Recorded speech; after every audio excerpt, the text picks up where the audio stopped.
The air crackles with tension across the West Philippine Sea. It is January 21, 2026. News alerts flash worldwide. Manila draws the line. The Philippines unveils an official map, openly defying Beijing. In contested waters, Philippine Coast Guard vessels patrol with renewed purpose. Their mission: defend a legally defined border. This is high-stakes geopolitical drama. The world watches, every move scrutinized. The ripples of this bold action spread far beyond the South China Sea.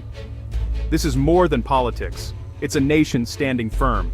For years, Filipino fishermen have faced harassment, driven from ancestral fishing grounds. But today, hope and defiance mix in the air. The government arms its people, Navy and Coast Guard, not with weapons but with law. A new map charts the course for the future. Diplomats hold urgent meetings. Military analysts study satellite images. What will China do next? The giant to the north has long claimed these waters. The Philippines' move is a direct challenge. This is about sovereignty and the rules-based international order. The line is drawn, not just on a map, but in the sand. For Filipinos, this is personal, a matter of pride and survival. The West Philippine Sea is rich in oil, gas, and fish, resources that feed millions. For generations, these waters have been a source of life and identity. Encroachment has been a source of national pain. Now, with this new law and map, the government says, enough. It asserts its rights with clarity and firmness.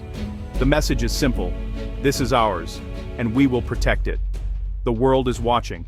The stakes have never been higher. A new chapter began on January 5, 2026. The president signed the Philippine Maritime Zones Act into law, a declaration of sovereignty. The act officially defines the Philippines' maritime entitlements. Media, close-up of official maritime law documents, hand-pointing a detailed maritime boundary map of the Philippines, territorial sea, contiguous zone, exclusive economic zone, and continental shelf.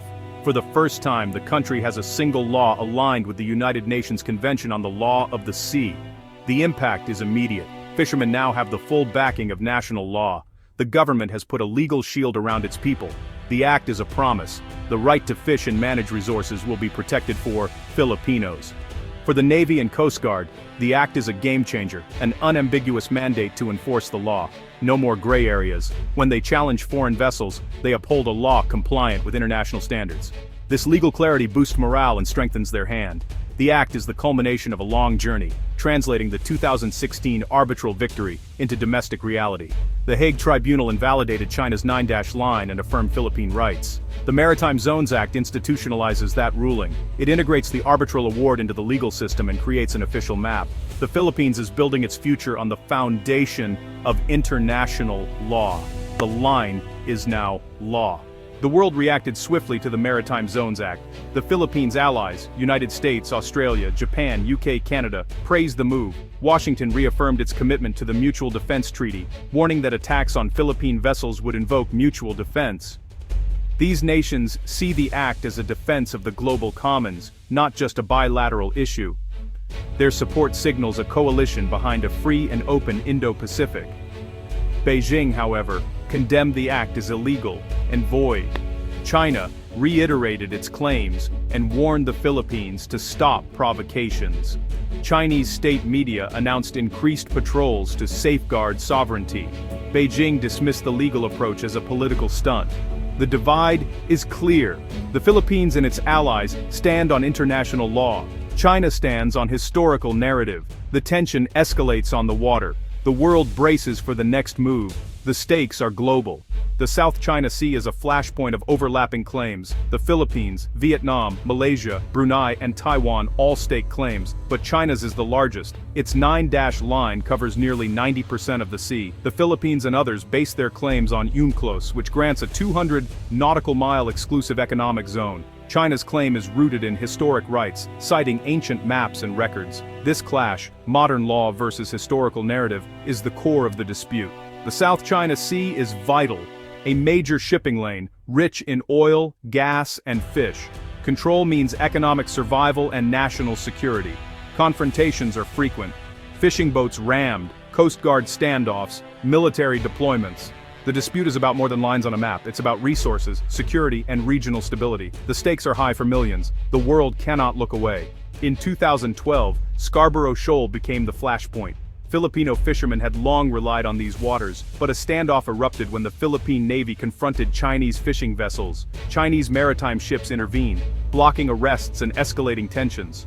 Both sides sent more ships, creating a volatile standoff. The US brokered a mutual withdrawal, but only the Philippines complied. China stayed and took control. Filipino fishermen were shut out of their traditional grounds.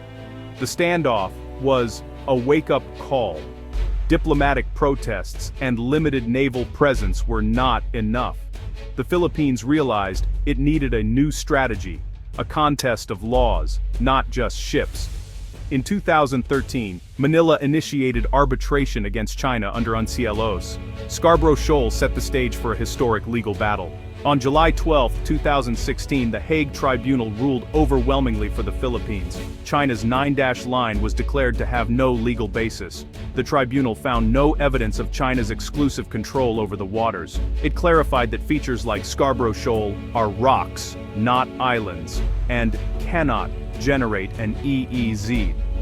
The ruling affirmed Philippine rights to its EEZ and condemned China's violations, interfering with fishing, building artificial islands, harming the environment. China rejected the ruling, calling it null and void. Propaganda campaigns followed, but on the water, nothing changed. China continued its activities, ignoring the verdict. The legal victory was monumental, but enforcement remained elusive. The struggle for the West Philippine Sea continued. The world took note. The 2016 Hague ruling was a moral and legal win for the Philippines, but a legal victory is not self-enforcing. China ignored the verdict. Filipino fishermen were still blocked. Chinese vessels dominated the sea. Quiet diplomacy and economic deals failed to change the situation. China militarized artificial islands, consolidating control. The gap between legal right and reality grew. A new consensus emerged. The Philippines needed to act. The arbitral award provided legal ammunition, but the country needed a domestic law. The Maritime Zones Act was born, adopting the award into national policy. It gave the Navy and Coast Guard a clear legal basis for action. The message: the Philippines is serious about defending its maritime entitlements. The paper victory became practical power. The nation took a stand. The Maritime Zones Act is a masterstroke of legal strategy. It establishes the exact coordinates of the Philippines' maritime borders, based on UNCLOS and the 2016 arbitral award. An official map, attached to the law and deposited with the UN, shows the nation's full maritime territory. Key features like the Calayan Island Group and Scarborough Shoal are clearly identified as Philippine territory. The act empowers the government to manage resources, protect the environment, and enforce laws. Agencies, like the Coast Guard and Department of Energy, now have a solid legal foundation. The West Philippine Sea is transformed from a disputed area into managed national territory. The law aligns national policy with international law, creating a seamless legal shield. Philippine vessels now act with the authority of domestic law, international treaty, and arbitral ruling. It's a textbook case of law empowering a nation. The Philippines stands on treaties, legal rulings, and precise coordinates. Its claim is open to scrutiny. Anyone can read UNCLOS, study the arbitral award, and check the official map. The Philippine case is built on evidence and the rule of law. China, in contrast, stands on historical narrative and national legend, claims based on ancient maps and vague assertions. The Philippines uses history to support, not replace, its legal case, like the 1734 Murillo Velarde map showing Scarborough Shoal as Philippine territory. The Maritime Zones Act and official map are more than legal documents, they are symbols of national resolve. The Philippines chooses law over the law of power. This is a permanent legal boundary challenging China's mythical claims. Manila sends a clear message. Our sovereignty is not negotiable. Our future will be guided by law, not fear. The world is watching. The line is drawn, and on this map, the Philippines makes its stand.